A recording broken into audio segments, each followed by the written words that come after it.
Hello, and welcome to another BTFO. Today we're going to be talking about East of Wall. And I'm going to say right off the bat, I don't recommend this movie. I wasn't particularly interested in seeing this movie. I'll be perfectly transparent about that. I only saw this because it was a mystery early movie. I was really hoping it was going to be weapons, but unfortunately, it was not. But I stuck around to watch this, and I don't know. I will say it is kind of interesting for its genre because it's a based on a true story about this rancher lady that she like sells horses and she can't pay the bills and she needs to figure out what to do to save her ranch, and by the end of the movie she saves her ranch. Hooray. And it's like, okay, that's a pretty standard like Lifetime-esque based on a true story movie. Like, for the most part, I am not really interested in based on a true story movies because of the fact that they all basically follow the same structure, and, with very few exceptions, none of them are really all that interesting. Um, but I will say this one is interesting in, like, the filmmaking sense of it, because the director, this is her first time directing a feature film, and all of the characters are played by their real life equivalents, apart from the quote unquote antagonist. And I'm not sure how much of this is made up or how much of it is just true, because at least from what I was reading online, it seems like the director lady just sort of found this lady and her ranch, and was like, hey, I want to make a movie about this. So there might be a lot of real elements, there might be a lot of fictional elements. I'm not sure which is better or worse, frankly, because I will say that the takeaway I had from this movie was extremely uncomfortable. And honestly, like, I'm not a big fan of, like, the government, like, looking in on people's families and stuff, but I really think CPS ought to be called in this case, because the film opens and the film is about Tabitha, this lady who runs a ranch, and it's her boyfriend, her daughter, her 3-year-old son who is mute, um, and then and her mom, and then there are 5 other teenagers who just live at her ranch. And it's like, oh, okay, little weird, not gonna lie. Like, why do you have a bunch of teenagers that just live on your property? And they try to explain this as, oh, well, either the teenagers' parents can't afford to take care of them, or they just don't care. And it's like, oh, so you're harboring runaway teenagers? Like, that's not good. Like, that's a bad thing, frankly. And it's really weird because they only really give emphasis to one of them, where they say that, like, he's going to court because he has to redo the 11th grade because of how much school he's missed. And she attempts to gain guardianship over him, and the court says, well, his legal guardian is his dad, who's been imprisoned for the last 3 years, and is currently serving a prison sentence.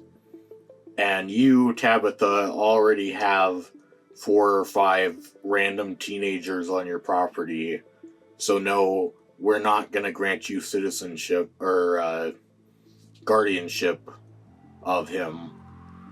And then he just proceeds to live on the ranch anyways. And it's like, yeah, no, that's really fucking weird. Like, sorry, but that is a case of, like, no, CPS needs to get involved. Like, you can't, why are random teenagers finding their way to your ranch and being like, yeah, I want to live here? Like, you know, it's like, I don't know, man, that's really weird. And like, it doesn't really even stop there, because they like go out of their way to, like, the teenagers just casually talk about how they steal alcohol from people on the ranch all the time. So they're like constantly drinking, and like they even show one of the kids sharing a cigarette with an adult, and it's like, what are we doing? Like, you know, it's like, I don't, you know, it's like, that sucks that happened in real life, maybe, but like, you definitely didn't need to put that in your movie. Like, why would you have a teenager smoke a cigarette on screen? Like, sorry, I get it, this is your first time directing, but you should know, yeah, no, I'm not gonna put that in the movie. Like, you know, that's just a bad idea. I really don't want to put children smoking in my movie. That, and like, so they try and say that they sell horses through TikTok, which just isn't true throughout the movie. Like, they never show them selling horses other than at proper horse auctions. So it's clearly not like through TikTok that they sell horses. They say that at one point in the movie, but they never show us that. And like, the closest they show us is at one horse auction. The kids put on country rap, which is probably the most grating genre of music, gonna be honest. And yeah, they do some dances on top of the horses that really look like fucking stripper dances. And it's like, what are we doing? Like, these are children. And then there's not one, but there are 2 scenes of all the children, like, getting dirty in muddy water and, like, getting super wet and soaking each other. And it's like, what are we doing? Like, none of this has anything to do with the story. Like, this is just really uncomfortable. Like, why did you have children do this on camera? Like, you know, it's like, no, that's really fucking weird. You didn't have to do that. You chose to do that. Like, you know, and I get it that it's like, yeah, these are the real world people, so maybe they were like, oh, well, this is just what we do. But, like, you as the director have the option to not put that in the movie, and you should have chosen to do that. Like, you know, just because this happens in real life does not mean that, like, you need to include it. Because, let's be clear, the movie they made is not a documentary. Like, it's not framed as, oh, let's take a look at, like, the real lives of these people. It's like, no, the movie's just framed as a, like, narrative story. Which even that, like, it's a very loose narrative story.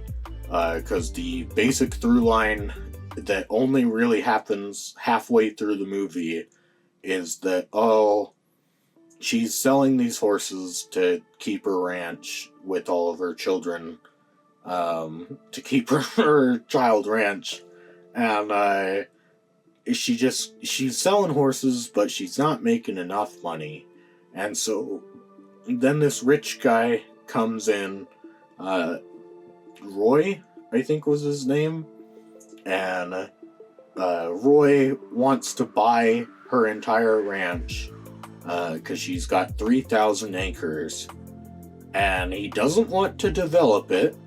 He doesn't want to move her out. In fact, he wants her and her children and the children that aren't hers to all stay there and continue to break horses so that he can sell them. And he's going to take them to horse auctions that are outside of the horse auctions she normally takes her horses to, because they will sell for more at those horse auctions.